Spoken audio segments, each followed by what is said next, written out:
half of his snow globes probably came from you, Mike, on your various travels, because you travel more than we do, and you always bring him back a snow globe, which is very nice.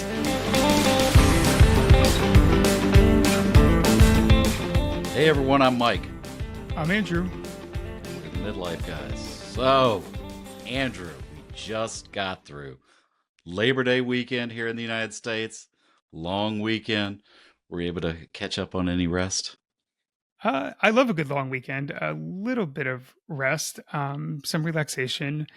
As other midlife parents with younger kids can probably relate to, kids seem to go through sleeping patterns a lot. So, like, some weeks they'll both sleep great through the night, some weeks they won't. And the past week or so has been a not sleeping great phase, which I hope we'll get out of soon. And it's funny too, because I have two boys and they're taking turns on who gets up in the middle of the night. So at least one of them gets a good night's sleep every other night, whereas mom and dad do not, because they're screaming for both of us every night. So hoping we get through that and then we can get more rest. But having an extra day to take it easy was nice.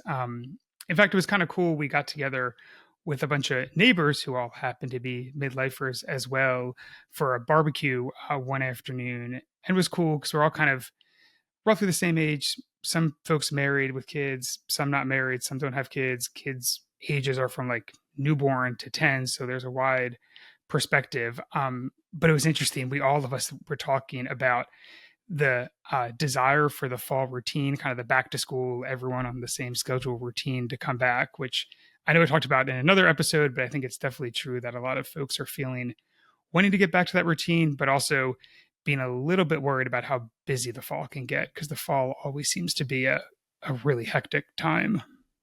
Yeah, and that's kind of what I wanted to chat about today, because in reality, Labor Day is kind of the trigger moment in which we have to get everything done, at least from a work perspective, done in this very tight little window between now and Thanksgiving, because nothing happens between Thanksgiving and the new year, just because of all the holiday stuff.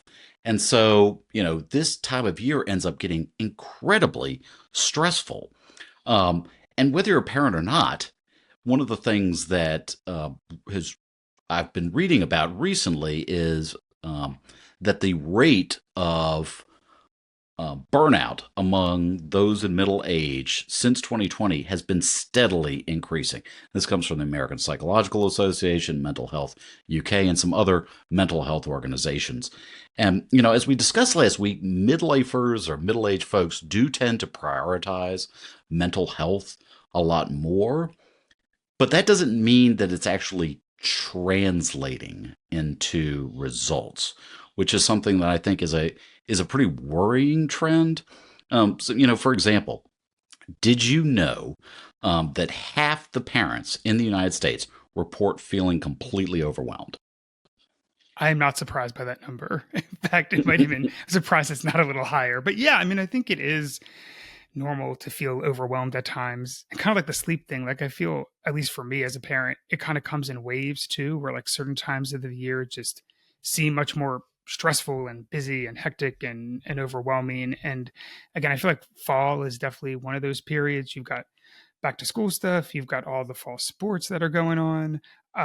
There's just a lot that feels like it's happening. Work is super busy, like you talked about, Mike. So it really feels like fall is an especially busy time.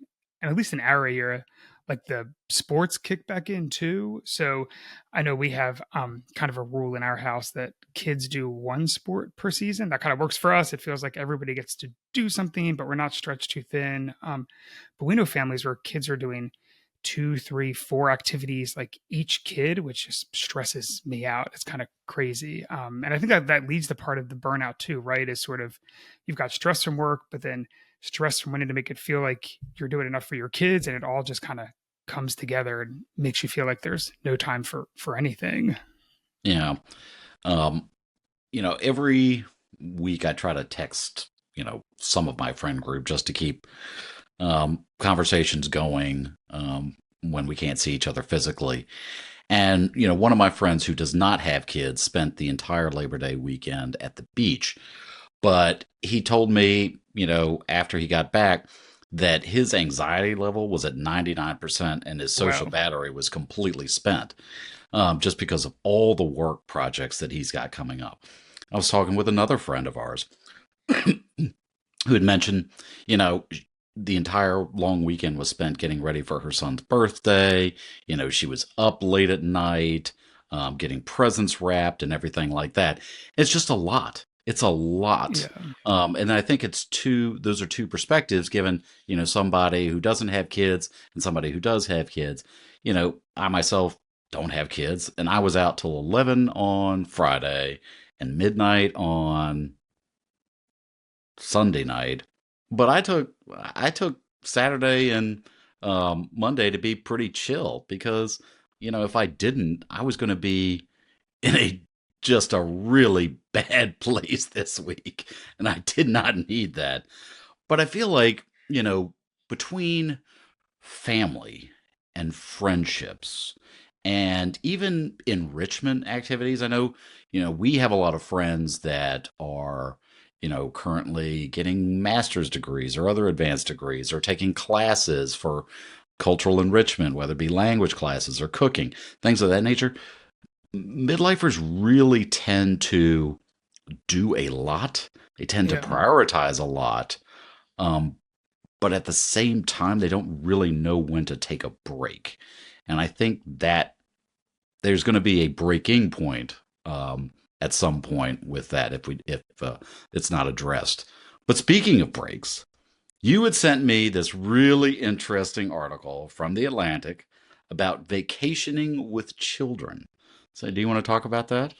Yeah, I mean, the article was interesting. It was about this trend of millennials. A lot of us are kind of in midlife now, uh, traveling with their kids internationally more. I mean, I know growing up, like we really didn't travel a ton internationally. I didn't know a lot of kids who did, but it's something that midlifers and millennials have been prioritizing because they want to give their kids experiences. I also think there's this dynamic with our generation where we're less focused on things, not that we don't have lots of stuff, but less things and more experience oriented stuff. Like that's where we want to spend more of our money and time focused on experiences. This article was sort of another data point in that's been this big trend of millennials traveling internationally with kids, and both the pluses and the minuses of that. So, the pluses are you do get these incredible experiences. You certainly expand your child's exposure to different cultures to see what other parts of the world look like. There are minuses, which traveling with kids is a lot. If they're really young, they need a lot of stuff. There was this one funny anecdote in there about a mom who ran out of diapers and was like walking in the rain through Paris trying to find where they sell diapers because she didn't know. And so it's like you have to go through that. Um, Plus, kids' sleep schedules are really important. And when you travel, as folks who've traveled internationally know, you kind of get thrown off by jet lag or you have long plane trips. So there's kind of, pluses and minuses to both of it. I think it probably depends on each family is going to be a little bit different. And reading the article reminded me of mutual friends that we have, Mike, who have traveled internationally with all three of their kids since their oldest one was a baby. So, I mean, they had like hardcore travel internationally. It's something they prioritize for their family. They think it's really important. I will say I'm always super impressed because they start planning like 6 months in advance of a trip to kind of figure out as many logistics as they can.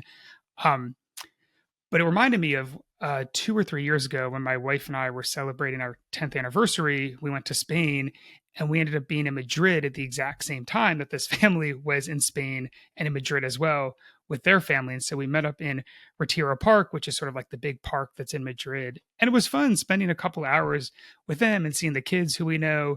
The kids all got ice creams. We all sat down and got a drink. It was a beautiful day. It was fun. Like we all were creating great memories.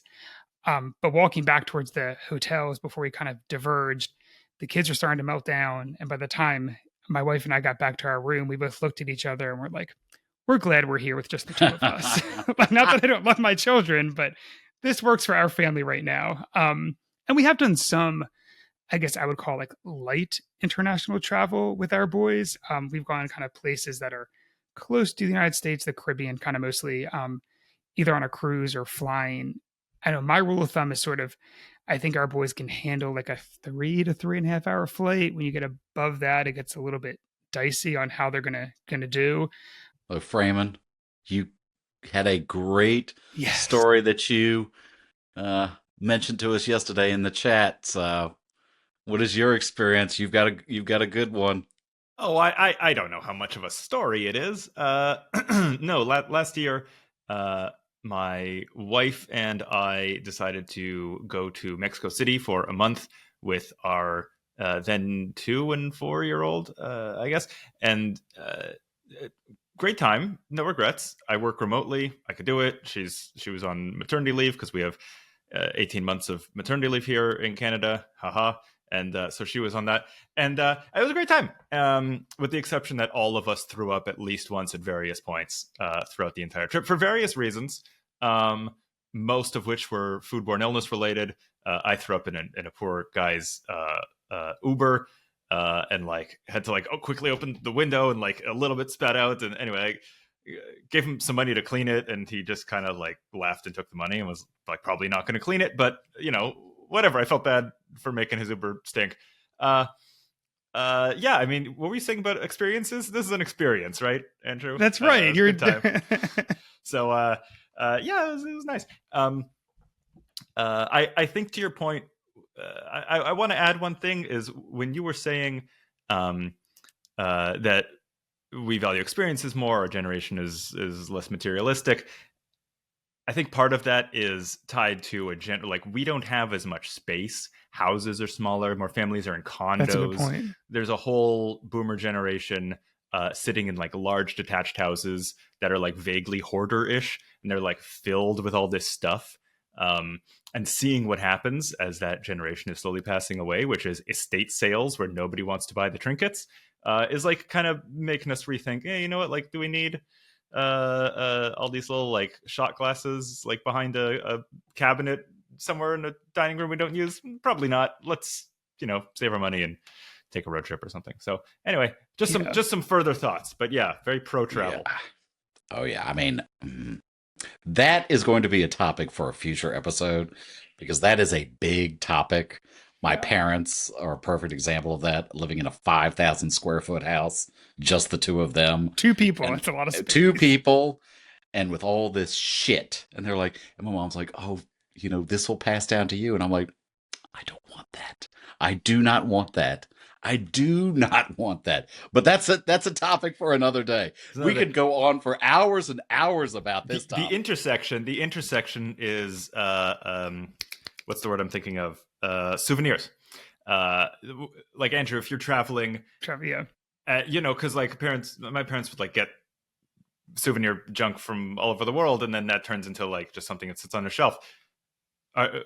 Where are you on souvenirs, on filling your house with material goods from the experience? That's From the other intersection. places. Yeah, that's a great intersection. I think and also the intersection being kind of just broader experience culture, I think moving towards. But yeah, souvenirs. So our rule is typically like one, maybe two souvenirs. We'd like to get clothes if we can that like show you've been to a place or clothes from a place. Like we think that's kind of a fun souvenir that helps remind you of where you were, but it's also something you can use. Um, we tend not to, as you said, my older son does like to collect snow globes. So like that's a bunch of stuff that's sitting on a bookshelf that he's obsessed with them. I don't know Time is why, but cyclical. he He's a boomer. I You're know. right. It's just coming back around. But even then it's like you can get one of those and then one other thing, and that's sort of it. And we try to do more even when we're abroad with them. Like activities or say clothes are another way that we kind of try to feel like it's souvenirs, but you can use it. It's not just, plastic crap that's gonna just come home and sit on the Meaningful. You shelf. fill your Yeah, house with meaningful. It has a meaningful junk. connection. Other Meaningful, people that's might right. see It's it better. as useless junk, but you see it as profound, meaningful junk. Good for you. I mean, profound sounds strong, but I see it as above just regular junk. It feels like it's a little bit higher than regular Kids junk. kids need clothes because they grow out of clothes very quickly. Yeah. So, And the kids a like it. t-shirt. So, yeah, Mm-hmm. Mm-hmm. keeps them But yes, happy the for a snow little bit. globes thing, I do love that because I definitely got your eldest a snow globe from the last place was Curacao. I'm like, this is this is a tropical climate. The So irony is ridiculous. not dead on me on a I snow think globe. three-quarters of his snow globes are from warm places, which is very funny. And I think half of his snow globes probably came from you, Mike, on your various Mhm. travels because you travel more than we do, and you always bring him back a I snow do. globe, which is very nice. But now I he do. expects it, which is also kind of funny. He's like, "Where's my snow globe?" Yeah, I mean, I love traveling. Um, Yet again, I come from a unique perspective on this because I've traveled with you, and I've Mhm. traveled with other family members with young kids, and I find travel just to be an incredibly important way to learn. And kids are little sponges; they just soak up language, they soak up culture. They will not soak up food because they still just want chicken nuggets or mac and cheese, or you know they don't want to try any new foods. But, you know, I have found that with the kids that I have traveled with, it's just such a meaningful experience for them. And even your kids have mentioned, Andrew, to me multiple times, like, when are we going to go here? When are we going to go Right. Oh there? yeah. Why do you get to go, to this place? We want to come too. Um, and, I love that excitement. I love that excitement from young people who are interested in seeing the world rather than just, stick with you know, what's in their immediate vicinity. Now, also having traveled with parents who have their kids with them, I understand that it can be an exhausting and just sometimes terrifying experience just because there's things that can happen, but more often than not, it's just the kids that want to run around and be crazy and be kids. They Yeah. just want to be kids, and I think that's fine. That's a great thing. I don't know what the balance is in which, you can find mutually beneficial experiences for both kids and parents. I know that there are some activities where that can happen, depending on where you go. So I don't have like the perfect answer, but I would love it if we can create more ways in which families can travel as a unit. I know in Europe, there are whole companies that are based around this concept, just doing this, creating vacation opportunities in which parents and kids can go together and see the rest of the world. And it would be nice if we did that in this hemisphere, but we don't. I mean, I'd So, love to hear if anybody has thoughts or they've, traveled with kids, what recommendations they have. So definitely leave a comment on that. But you brought up something, Mike, that made me think of two things.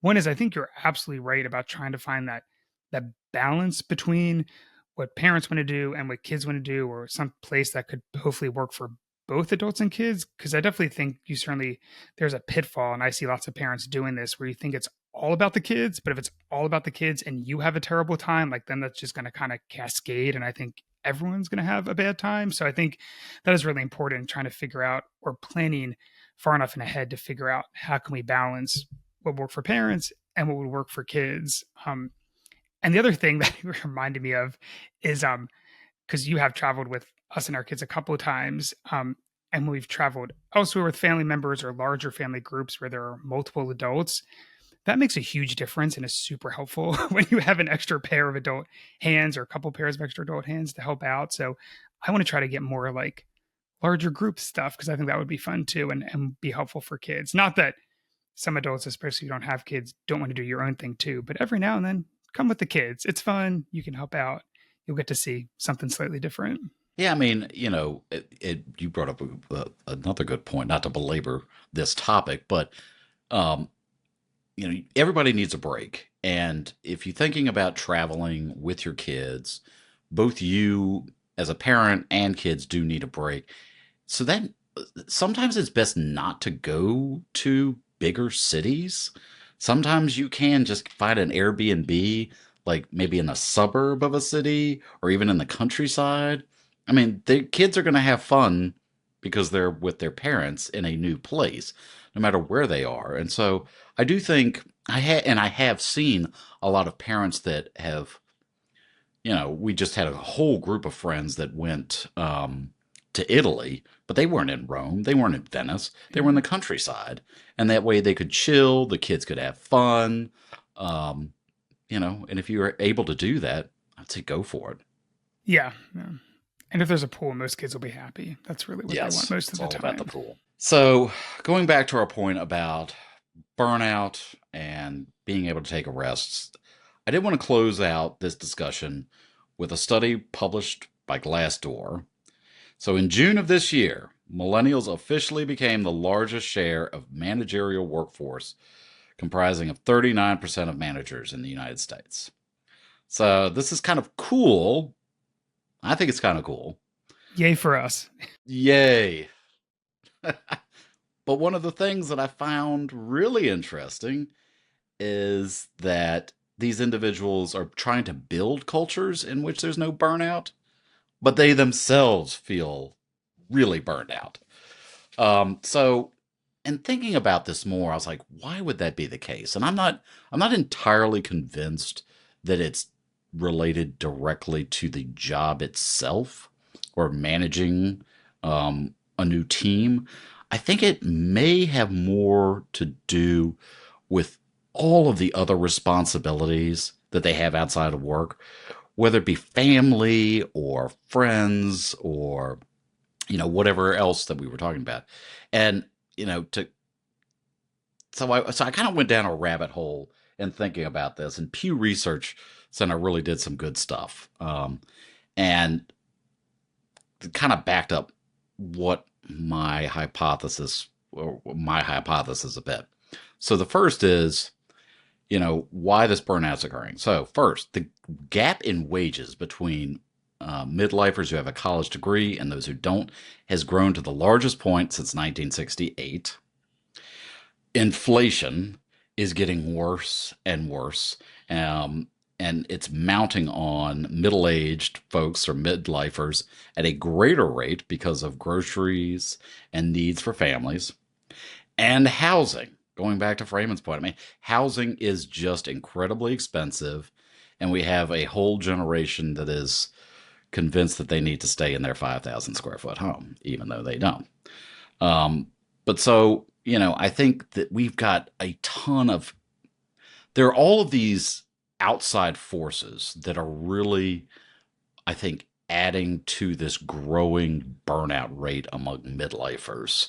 But there's not a ton of data about that yet.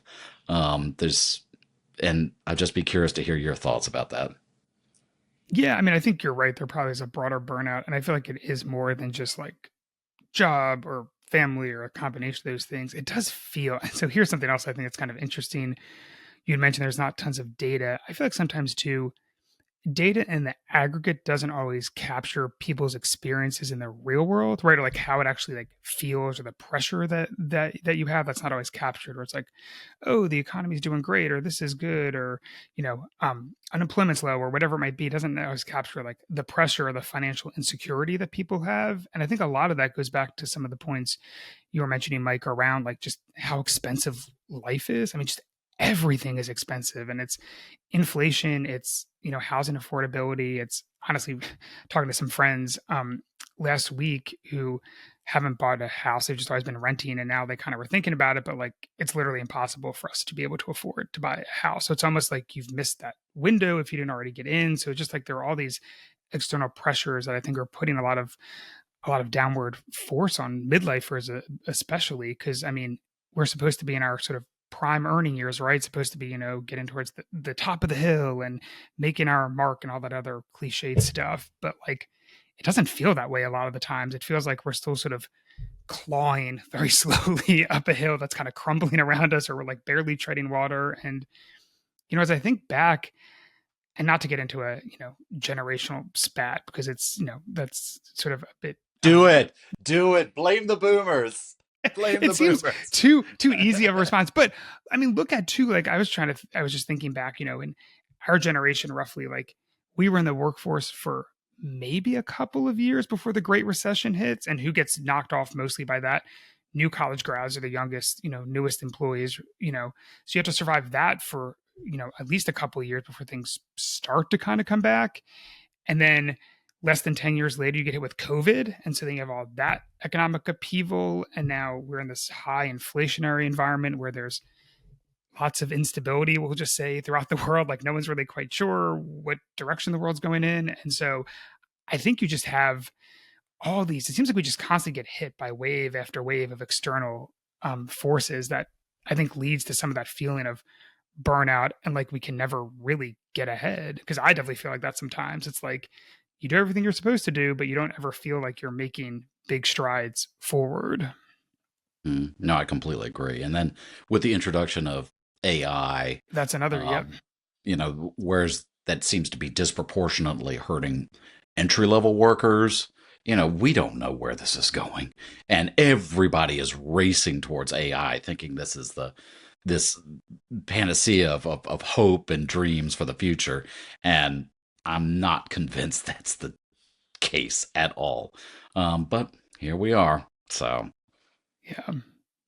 I don't know. I wish there was an uplifting note to talk about or to try to end that's on, okay. but it does feel like you're constantly getting hit. So it's just like, oh man, But maybe you need to travel more. That's the point of this whole podcast, though, is the idea here is we got to talk about the big issues, because not a lot of people are talking about the big issues. So, and that's a good point of, trying to use this as a place to talk through that and for other people to share. So another plug, if you want to share what you're kind of going through or thinking about or feeling, definitely leave a comment. We'd love to hear from you all. Yes, please share your stories. We want to hear them. So, but with that, we're almost at a half an hour. So thank you for joining us. If you have not done so already, subscribe, like this, tell your friends to subscribe, leave your comments or feedback. And until next week, good luck, guys. See ya.